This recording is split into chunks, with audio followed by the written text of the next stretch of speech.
Yeah, I was gonna ask you guys like what books would you recommend for the listeners out there? And I'm really asking for me. I'm curious. I wanna I saw your Goodreads, but I'm like, what were great starters for you guys? One good book that we went over maybe last year or something like that. Nancy Pearcey's Finding Truth. It Oh is yeah. so good. Nice. She gives. I think she has like a five. She gives five ways to kind of examine worldviews and that sort of thing. Mhm. Is really good. Nice. I'm working through her Love Thy Body now, where she takes on Mhm. the transgender, Yep. all the sexual stuff like that. Nice. It's really Mhm. good too. It's really It good. is. Yeah. Yeah, I'm she's reading through it right now. She's coming on okay. the Mhm. program in Oh, November. cool. Yeah, Yeah, Yes. nice. we're Yeah. gonna Mhm. talk to her about that book. But I also have the other one that you mentioned because she did a special last month or something where it was like 99 $1. cents. Yeah. Yeah, I Okay. was. Yeah. Anytime I see something like that, I'm like, oh, I'm gonna buy that for later. Yeah. Yes. Yeah. Mhm. So yeah, those are good. Those are really good options. I love Nancy Pearcey. She's That's awesome. Any Yeah. other apologetic books that you can? Andreas Kostenberger has a couple things out. Truth Matters is kind of a straightforward, clear book. He takes on Bart Ehrman there. Mhm. He considers that Anything by Kostenberger yeah, is awesome. yeah. I mean, Yep. he's a prolific author. I'm like, what haven't you written on? Because he'll like, I swear he'll like comb the valley for like, okay, who's writing on something? All right, my name's going to be attached to it. I'm going to make it so much better. Nice. Oh wow, that's a blessing. Yeah, to Yeah. have If that. you want a really practical book that's Mhm. really kind of cuts to the chase, I would suggest somebody like Greg Kogel.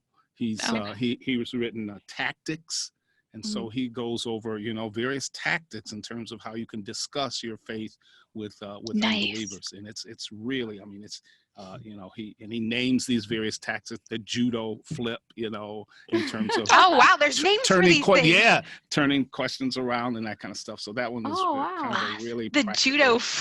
I I like think that. that's the name of it. It's something like that. But anyway, That's If so it's cool. not, Yeah. it should be. Oh That's Yeah. yeah, and I are like you that. guys? Do you guys have a book, or are you guys thinking about making one in the future together? What are your thoughts on that? Yeah, Patrick, are you consider? Oh, I mean, I think all my ideas are distilled down from other people. Like there's that quote that from Spurgeon that goes like, "The man who never reads will never be read, and he who never quotes will never be quoted, and he Yep. will not use the thoughts of other men's brains, prove he has no brains of his own." Like I'm good with that. Like I'll read and Oh, so humble. I love that. Yep. yeah. I mean, Mhm. I've got a few like blog posts. Like our friend at Veritas Forum is going on vacation. And by that I mean going like behind the Iron Curtain to spread the word Mhm. to people. Mhm. And so there's a few blog posts that I've got lined up for that. Oh, that's But awesome. yeah, Awesome. nothing right now. But who knows? Maybe something I'll stumble upon. But Yeah. those are great ones. King James Only Controversy by James White. Ooh. Mhm. It's a good primer for understanding where we got the transmission of scripture, and Mhm. it does deal with King James onlyism, Right. which we still interact with on a daily basis, at least in my ministry. Mhm. But it's so good for wanting you to go down the rabbit hole of like translation, transmission of the text, stuff Mhm. like that. Anything by Michael Kruger is amazing like that. Canon Revisited. Heresy of Orthodoxy. Yeah, Heresy of Orthodoxy. We've Right. done everything together except for Canon Revisited, so that might be on our list coming up here. Oh, that's exciting. Awesome. Yeah, very cool. Puritan Theology, Doctrine and Life Ooh. edition by Joel K. Beakey, or Mhm. also Living for God's Glory, an Introduction to Calvinism. Both those are good because we have this false understanding of what Puritans were and who Mhm. they are, especially that Mhm. Living for God's Glory. There's a chapter in there about like love, sex, marriage, the family, that Mhm. people are like, oh, the Puritans were this, nose up in the air, hoity-toity. Like if you Right.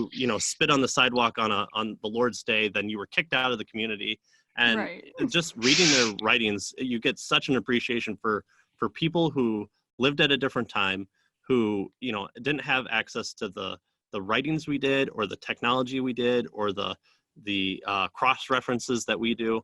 and they like knocked it out of the park, and they're just so amazing to learn about, and not the the torrid history that you'll learn from half an hour in high school history class, but the real actual people, and you go to the sources and read the actual sources of the people. That's one thing that we can do instead of just okay, and God bless them, we're all reading John MacArthur, and he's pulling quotes from people. Well, actually go to those quotes and read it, like The City of God by Augustine. That's a really good one. I mean, he talks about like existence of evil, conflict between free will and divine omniscience, the doctrine of original sin, and like if you get your free ebook, because it's been translated 62 different ways by people. Right. You're not reading these and thous in old script language. People have translated it into modern day English, and so just reading what the people back then had to deal with and where they were at, finding out where they lived and what they were facing and any persecution that they were subjected to, and the fact that they're so much smarter and took so much more time and had access to less information, and did so much more with it. I mean, it's a statement against the church today, and that's not to say that people aren't doing good things now, and it's not saying don't read John MacArthur or don't read R.C. Sproul, but it's that whole adage of like there's nothing new under the sun, and it's just awesome to go back to people and say, oh, Athanasius got kicked out of the church 6 different times by by just saying that no, the Trinity is this, and we understand the Trinity because of the sacrifice that he made.